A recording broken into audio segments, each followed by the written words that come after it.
Imagine for a moment that the greatest obstacle to your child's emotional well-being is you, not out of malice, not because you don't care, but because of an invisible, silent immaturity that disguises itself as love, protection, or responsibility. How many times have you said, "I'm doing this for their own good," when in reality you were soothing your own fear, your own wound, your own anxiety, wounds that were there long before you became a parent? Most parents don't realize that their child's emotional landscape is being shaped by unresolved pain that doesn't even belong to the child.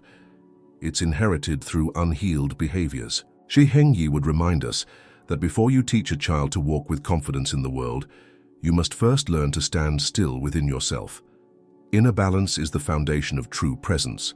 But how can a parent offer stability when they're still ruled by impulsive reactions, emotional manipulation, or heavy silences soaked in unspoken expectations? Emotional immaturity doesn't scream, it whispers. Through constant criticism, subtle comparisons, or a desperate need to control.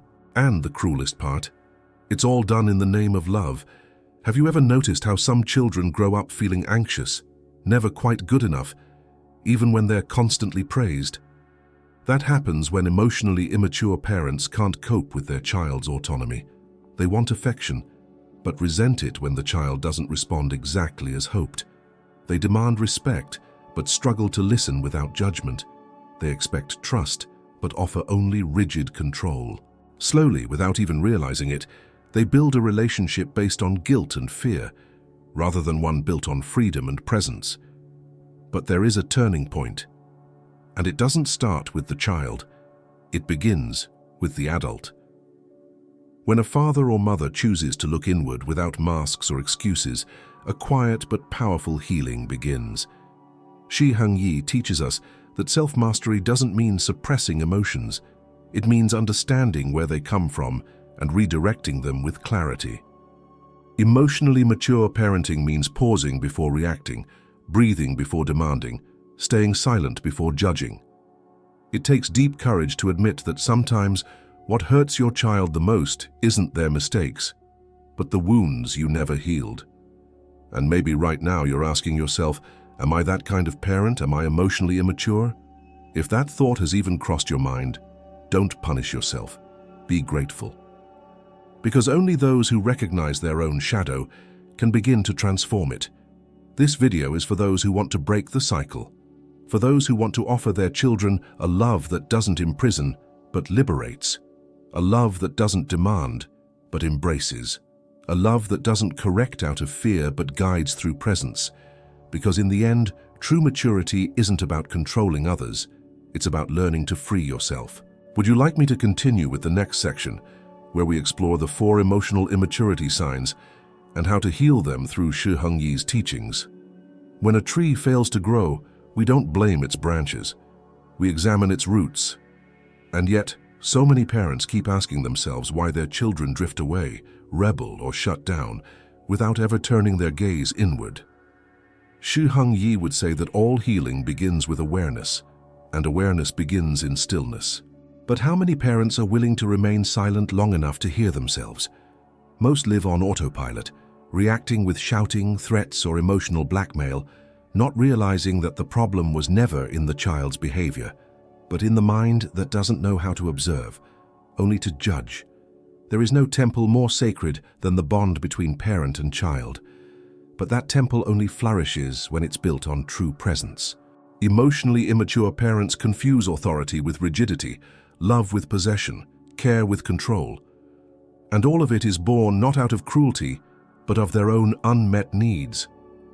When someone has never truly learned to care for themselves, they attempt to care for others in distorted ways. This is one of the most dangerous traps, trying to heal your own wounds by playing the role of mother or father. And in doing so, without realizing it, children begin to carry burdens that were never theirs to bear. Shi Hengyi reminds us that emotional maturity is not a destination, it is a path where every step demands self-mastery, every turn requires self-observation, and every fall is an invitation to grow. When a parent reacts with anger, they're often fleeing from their own pain. When they demand blind obedience, they're asking not to be confronted with their insecurities. When they become frustrated with a child's independence, it's because they haven't yet learned to deal with their own inner freedom. In such a dynamic, there is no true education, only conditioning. And where there is conditioning, there is no love, only fear. This might be difficult to hear. Perhaps there's a knot in your throat now, a discomfort rising under your skin. But that's exactly where transformation begins. Discomfort is the universe inviting you to remove the armor and finally walk lightly. This is not about blame. Blame paralyzes. This is about responsibility. And responsibility liberates. To admit that there are traces of emotional immaturity in your parenting doesn't mean you failed as a parent. In fact, it's a sign of strength and awakening, because only those brave enough to look inward are capable of loving with true awareness. And if you've made it this far, something within you is already moving. There's a part of you that knows there is more to learn, more to grow, more to heal. Shi Hongyi would say that every process begins the moment the seeker stops listening to the world and starts listening to their inner self. In the next block, we will explore the first major sign of emotional immaturity in parenting, the unconscious desire to control a child's journey as a way to escape your own pain. Prepare yourself. This dive will not be shallow. The first true sign of emotional immaturity in parenting is the deep, often hidden compulsion to control. Not just behavior, but identity. The way a child speaks, thinks, chooses, and even dreams. It's subtle, it's silent, and it often wears the mask of protection. But make no mistake, behind this desire to dictate the child's path is a parent running from the chaos within. Shi Hongyi would say that one who lacks inner order seeks to impose external control, because it feels safer to manage a child's life than to face the unresolved tension of your own. It starts early, correcting a child's tone instead of listening to their feelings, choosing their activities, their friends, their future, under the excuse of "I know what's best." But how can you truly know what's best for someone whose soul you haven't taken the time to understand? A parent who hasn't mastered their own thoughts will project their fears onto the child. The fear of failure, of rejection, of not being enough. These are passed on like invisible shackles. And the child learns, often unconsciously, that love is conditional, that approval comes with a cost, that freedom is dangerous. Shi Hongyi teaches that true strength lies not in holding on, but in letting go with awareness. A wise parent doesn't force growth. They create space for it. Like a gardener who waters the soil, provides sunlight, and trusts the seed. Control is the ego's language. Presence is the language of the awakened self. A parent anchored in their essence doesn't need to control. They observe, guide, and release. Because they understand that every human being, even their own child, has a path that belongs to them and them alone. And forcing a child to fit into your script only creates resentment disguised as obedience. This dynamic of control is often passed down through generations. Your parents tried to shape you, so you try to shape your child. But this cycle only ends when someone dares to ask, "What am I afraid of if I let them be?" Fear is the fuel of control. But the moment you sit with it, not escape it, not silence it, but truly sit with it, something begins to shift. You realize that what you were trying to prevent in your child was what you never resolved in yourself. And in that realization, a door opens. One that leads not just to better parenting, but to profound personal liberation. If this reflection is stirring something within you, don't run from it. Let it unfold. You're not here to be perfect. You're here to awaken. Shi Hongyi reminds us that inner transformation does not begin with knowledge, but with stillness, with presence, with humility. And before we continue to the second sign of emotional immaturity, I invite you to take a breath. Let go of the need to fix and choose instead to feel. And if this message is resonating with you, consider being part of this journey by subscribing to the channel. But not just as a viewer, as a participant. Share your reflections in the comments. Tell us, have you ever noticed this need for control showing up in your parenting or in the way you were raised? Your story may be the mirror someone else needs to recognize their own. When a parent needs their child to succeed so they can feel worthy, that is not love. That is ego wearing the mask of sacrifice. Shi Hongyi would call this the shadow of the self seeking its reflection. Emotionally immature parents often don't see their children as autonomous beings. Instead, they see mirrors, polished surfaces where they try to reflect their own desires, unfulfilled ambitions, and forgotten dreams. The child becomes a symbol, a projection, a trophy. And suddenly the parent is no longer raising a soul, they are crafting a monument to their own unresolved longings. You see it when a parent brags excessively about their child's achievements, but grows cold when that child deviates from the expected path. You see it when approval is measured by performance, not presence. When love feels like a reward, not a constant. A child raised under these terms begins to shrink, not always outwardly. Sometimes they still smile, still perform, still comply, but internally they vanish. They begin to ask, who am I when I am not what my parents expect? That question, unanswered, becomes the seed of anxiety, self-rejection, and later, emotional distance. Shi Hongyi teaches that detachment is not indifference. It is the highest form of respect. A detached parent does not withdraw affection. They release the need to be validated by their child's choices. This creates the sacred space in which love can breathe, in which identity can emerge. The truly mature parent does not sculpt the child.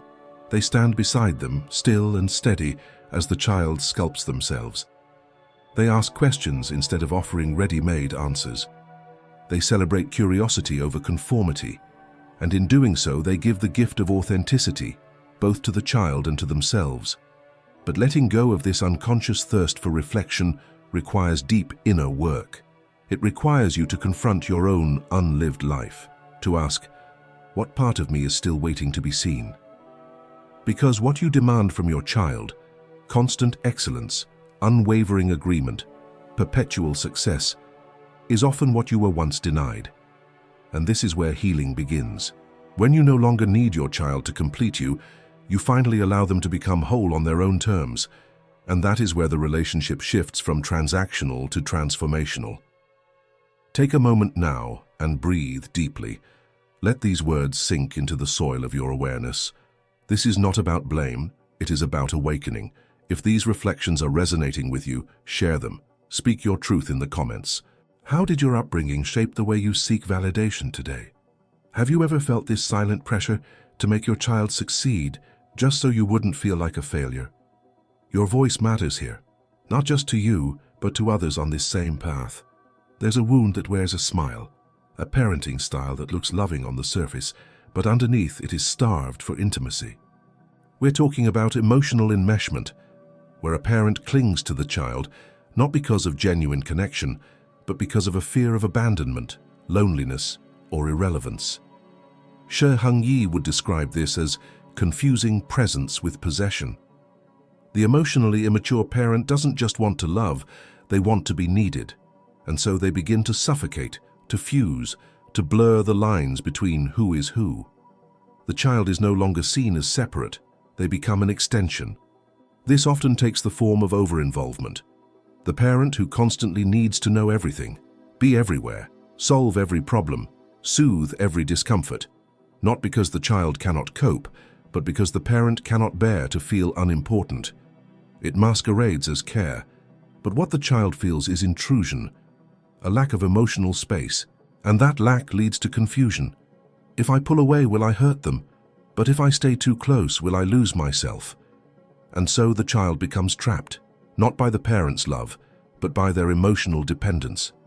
Shi Hongyi reminds us that love is not about clinging, it is about releasing with awareness.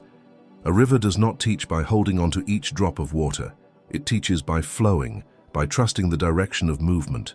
A wise parent allows for space, for silence, for the child to breathe into their own truth. They do not demand to be the center of the child's world, they teach the child to become the center of their own. And in doing so, they earn something far greater than obedience or admiration. They earn trust, respect, and emotional honesty. But healing this pattern requires the parent to meet their own loneliness with stillness, not substitution. To stop filling the emotional void with the child's presence, and instead face the silence within with courage. It means making peace with your own emptiness, embracing solitude not as punishment, but as a path back to wholeness. Because only when you are whole can you love without grasping. Only when you are at peace can you guide without projecting. This is not easy, but it is freedom for both the parent and the child. So many families suffer in silence from this invisible emotional bind. Parents who gave everything but never realized they were giving from lack, not from fullness. Children who carry the weight of a parent's unmet needs without ever being able to name them. If this resonates with you, you are not alone. You are simply waking up. And that awakening is sacred. In the next block, we will explore the fourth and final sign of emotional immaturity, emotional avoidance disguised as strength, and how it teaches the child that vulnerability is weakness, when in truth it is the very root of connection. Some parents never raise their voice. They never cry in front of the child. They are stoic, composed, always in control. But behind that silence there is a storm. Behind the strength, a fracture. Shi Hongyi would say that this is not strength, this is avoidance perfected. The emotionally immature parent who hides behind logic, discipline, or spiritual detachment often does so because they've never learned to hold space for their own vulnerability. And so, they model to the child a life without softness, a love without emotion, a bond without openness. This emotional coldness becomes a form of protection, not just from others, but from the self. The parent may say, "I don't want to burden my child with my emotions," but what the child feels is distance, a subtle message. Feelings are unsafe, needs are shameful, tears are weakness. And so the child learns to armor themselves, not because they want to, but because they believe it's the only way to be loved. And this armor, once formed, is hard to remove. It turns into emotional isolation, into fear of intimacy, into relationships built on performance, not presence. Shi Hongyi teaches that the strength of a warrior is not measured by how much they endure in silence, but by how deeply they are willing to feel without losing themselves. Vulnerability is not the opposite of power, it is the source of it. A parent who can cry, who can say, "I'm scared" or "I don't know," teaches the child that being human is not a flaw, it is a gift. That strength is not the absence of emotion, but the ability to feel fully and respond consciously. The healing here begins with self-permission, to feel, to speak, to share, not to dump emotions onto the child, but to model what it means to live openly, gently, and truthfully. A father who says, "I feel sad sometimes," or a mother who says, "I'm still learning," offers something that no book, no lecture, no perfect behavior can replace. They offer realness. And from that realness, a child learns the greatest lesson of all. It is safe to be themselves. As we move into the next phase of this journey, we begin the shift from diagnosis to transformation. Now that you've identified the signs of emotional immaturity, it is time to explore how to heal them with the clarity, wisdom, and gentle strength of Shi Hongyi's philosophy. What comes next is not a list of techniques.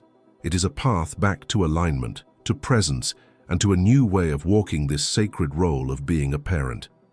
Healing emotional immaturity does not begin with fixing the child.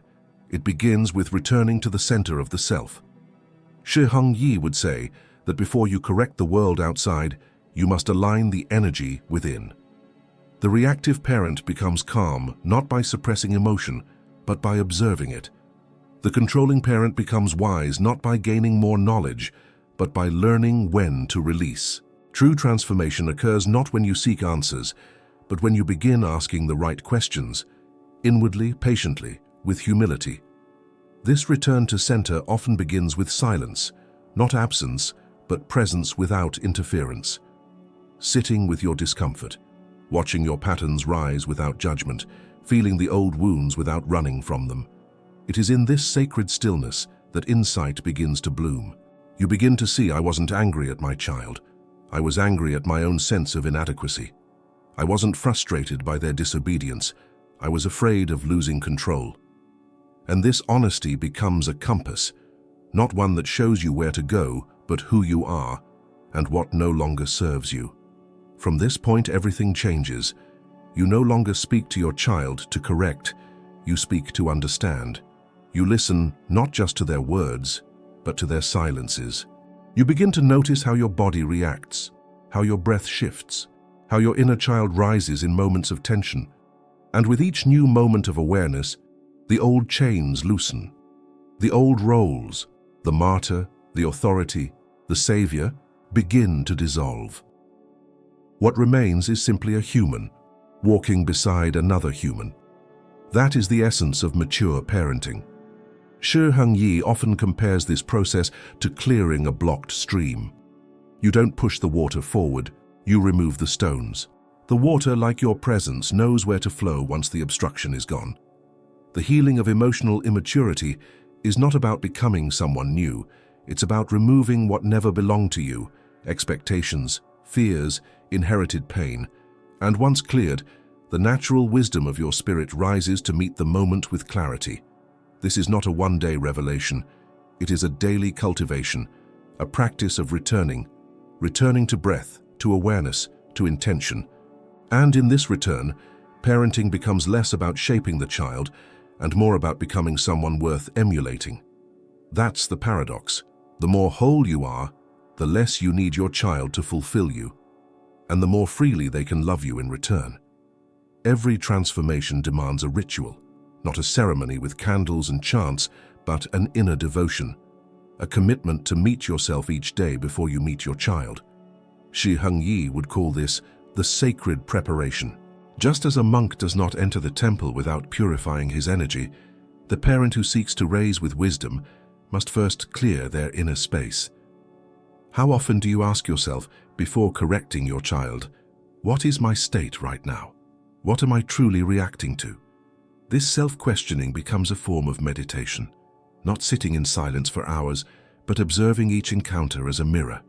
A tantrum is not just a disruption, it's a message. A refusal is not defiance, it's a boundary. The parent who has cultivated stillness will not rush to label or punish. They will pause, breathe, reflect. In that brief moment of inner awareness, everything changes. The reaction becomes a response, the impulse becomes intention. And slowly, trust is restored in the relationship, not because everything is calm, but because everything is conscious. Shi Hengyi teaches that peace is not the absence of conflict, it is the presence of clarity. The peaceful parent is not always soft-spoken, but they are rooted. They do not shout from fear, they speak from center. And this creates a powerful, almost invisible safety in the home. The child senses it. They begin to trust not just the parent's rules, but their energy. And that trust, once established, becomes the foundation for growth, resilience, and honest connection. This practice of daily self-centering may seem small, but over time, it rewires the nervous system.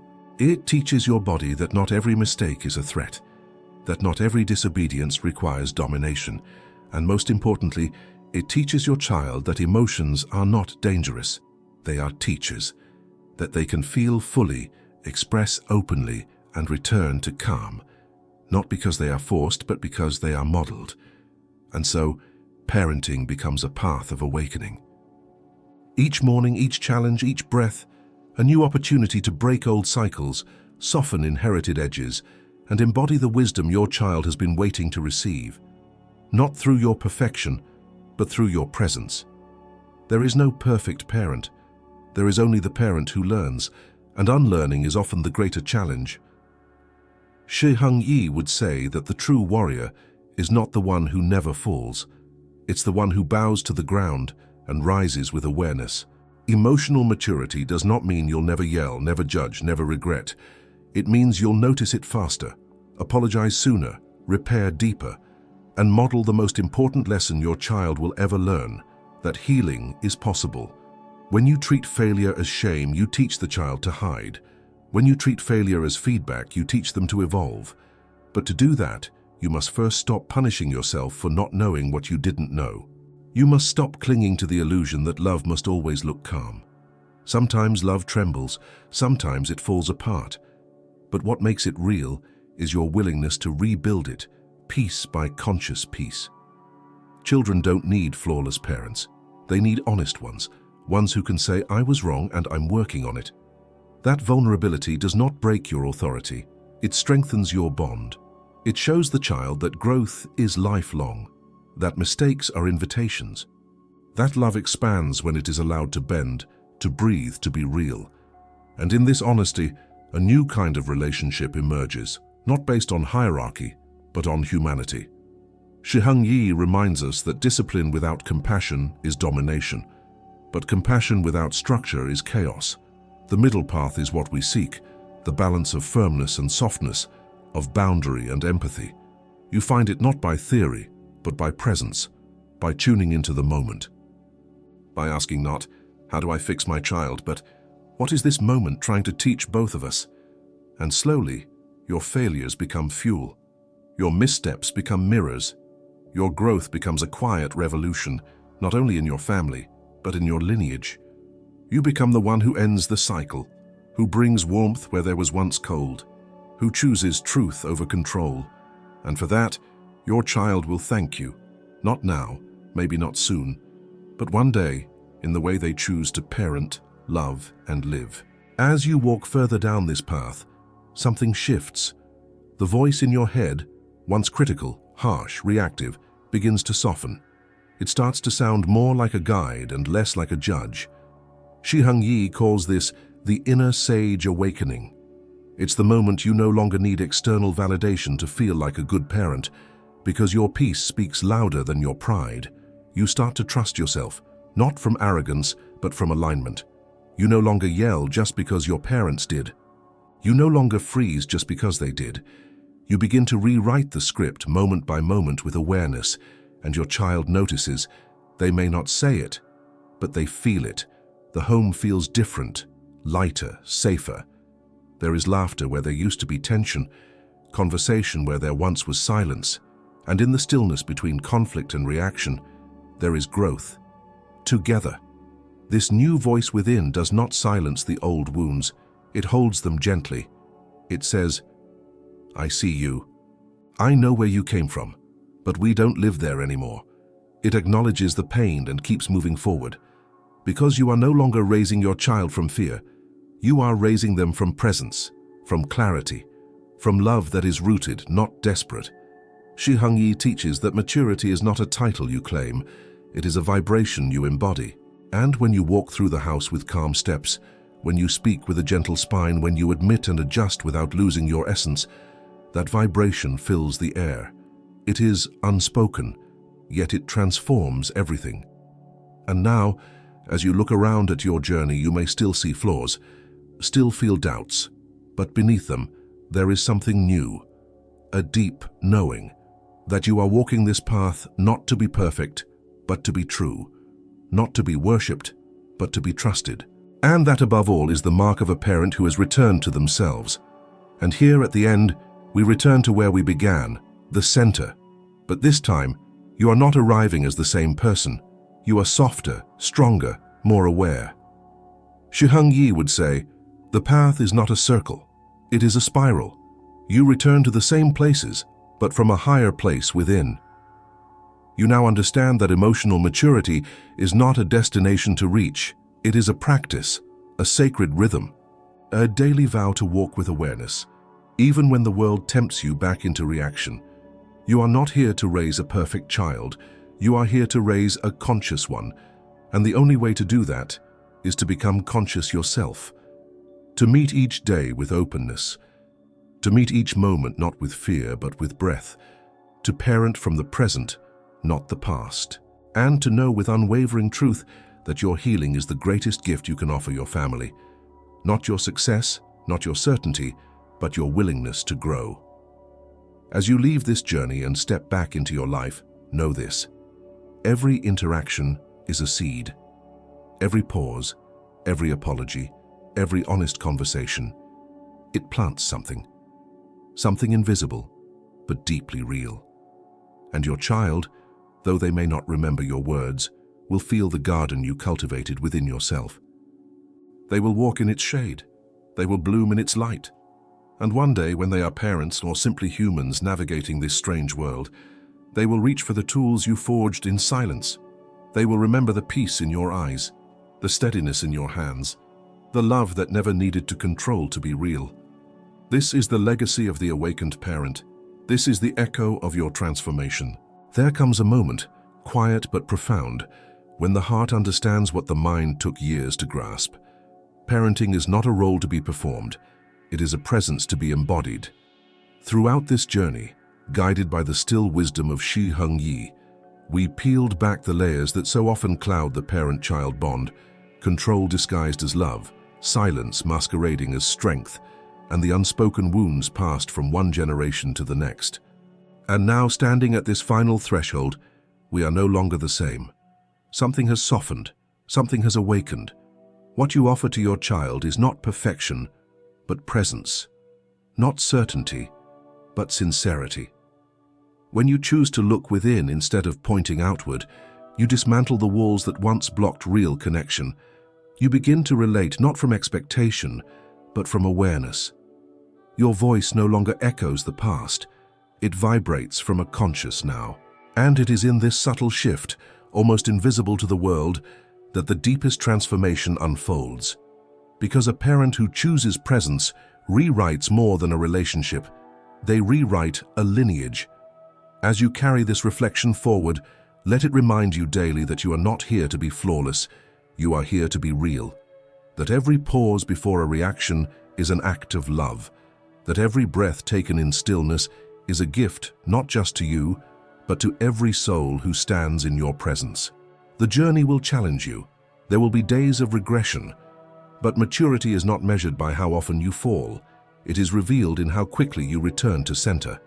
That is the essence of true growth, not the absence of chaos, but the return to clarity. So ask yourself, not just today, but again and again, am I parenting from fear or from freedom? Am I trying to mold or to meet? Am I willing to walk alongside my child even when their path does not mirror my own? These are not questions with easy answers, but they are doors, and once opened, they can never fully close again. Let them stay ajar. Let them lead you, gently, courageously, into a new way of loving. If this message resonated in some quiet place within you, don't keep it silent. Let it ripple outward. Share your thoughts below, not as a comment, but as a contribution to a community that grows in reflection. Like this video, if it touched something you've long held inside. Subscribe not just to follow, but to walk this path together. And above all, share it with someone who may need a reminder that it's never too late to unlearn, to heal, and to become the parent their child never dared to dream of, but deeply needed.